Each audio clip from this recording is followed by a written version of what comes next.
Bonjour à tous les mélomanes et passionnés d'histoires touchantes.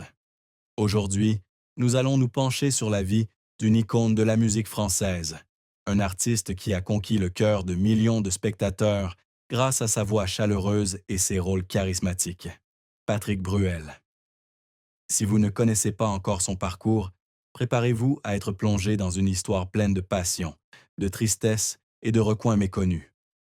N'oubliez pas de cliquer sur la cloche et de vous abonner à la chaîne pour ne rien manquer de ces histoires fascinantes.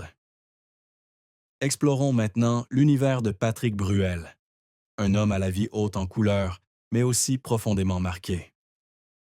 Patrick Bruel, de son vrai nom, Patrick Maurice Benguigui, né le 14 mai 1959 à Tlemcen, en Algérie, est l'un des artistes les plus polyvalents de France.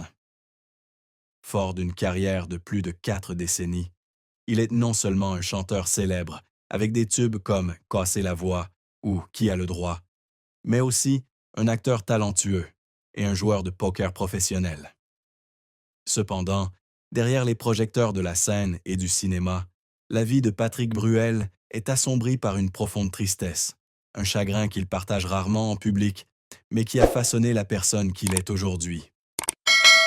La plus grande tristesse de Patrick Bruel n'est pas l'échec de sa carrière, ni la pression de la célébrité, mais le profond sentiment de perte ressenti lors de la rupture de son mariage avec Amanda Sters, l'épouse qu'il aimait autrefois passionnément, en 2007.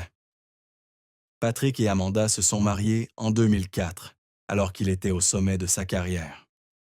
Ils ont 2 fils, Oscar et Léon, que Patrick a toujours considérés comme sa bouée de sauvetage.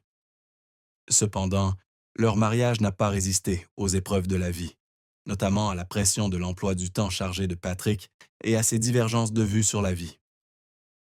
Le divorce a non seulement séparé 2 personnes, mais aussi été un choc psychologique pour Patrick, qui avait toujours aspiré à fonder une famille stable, ce qui lui avait manqué durant son enfance. Patrick a grandi dans une famille incomplète. Ses parents ont divorcé lorsqu'il était jeune, et il a été élevé par sa mère en France après le départ de la famille d'Algérie en 1962, pendant la guerre d'indépendance.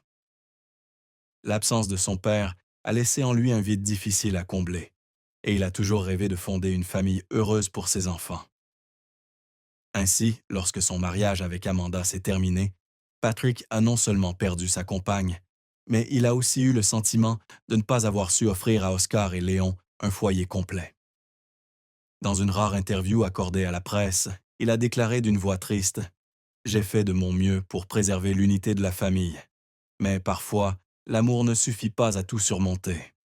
J'espère juste que mes enfants n'auront pas à subir ce que j'ai vécu. » Cette douleur n'est pas seulement une perte personnelle, mais aussi le tourment d'un père qui se reproche constamment de ne pas avoir su protéger ses enfants de la douleur d'une famille brisée.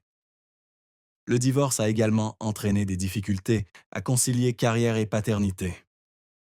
Patrick a dû partager son temps entre les spectacles, les tournages et les voyages pour voir ses 2 fils, ce qui n'était pas facile lorsqu'Amanda et lui vivaient dans 2 endroits différents. Il y avait des soirs où, après avoir joué devant des milliers de personnes, il rentrait à l'hôtel et affrontait la solitude, repensant aux moments perdus avec sa famille. Cette tristesse ne le quittait jamais vraiment, même s'il essayait de la dissimuler sous un sourire radieux sur scène. Ce sont ces expériences qui ont enrichi la musique de Patrick, rendant ses chansons ultérieures, comme Je te le dis quand même, plus sincères et touchantes que jamais.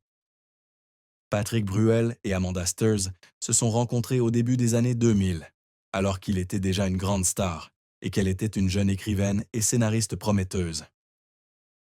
Leur rencontre est née de longues conversations sur l'art, la littérature et les grands rêves. Amanda, avec son intelligence vive et sa sensibilité, a rapidement conquis le cœur de Patrick. Ils se sont mariés en 2004 à Paris, lors d'une cérémonie simple mais pleine de sens, en présence de sa famille et de ses amis proches. Les premières années de leur mariage furent heureuses, puisqu'ils accueillirent 2 fils, Oscar en 2003 et Léon en 2005. Patrick décrivit un jour cette période comme « les plus beaux jours de sa vie », où il se sentait non seulement artiste, mais aussi mari et père à part entière. Cependant, derrière ces moments d'heureux, se cachaient des zones d'ombre que seules les personnes concernées pouvaient comprendre. Patrick, avec son emploi du temps chargé de chanteur et d'acteur, devait souvent partir en tournée ou participer à des projets cinématographiques qui duraient des mois. Amanda, malgré son indépendance et sa carrière personnelle, se sentait de plus en plus seule.